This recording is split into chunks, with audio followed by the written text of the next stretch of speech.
felt it was something different to do this year. We felt that we wanted something fresh, something new, and being part of this festival, you get to know other conductors, other choirs, how they craft their repertoires for a competition like this. Well, for us today, I think it's the variety of music and the varying musical styles has been an eye-opener.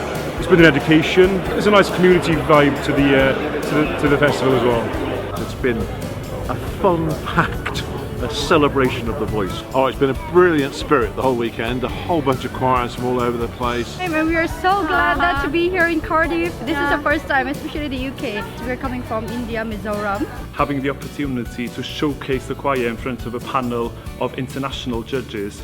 I've really enjoyed the sense of community and hearing so many wonderful sounds and languages from around the world. The organisation has been incredible.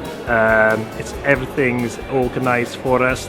Somebody's here to look after you for each step of the way, and it's just a different atmosphere to anything we've tried before. So not only have we had fantastic singing, fantastic music, but we've had fellowship and camaraderie.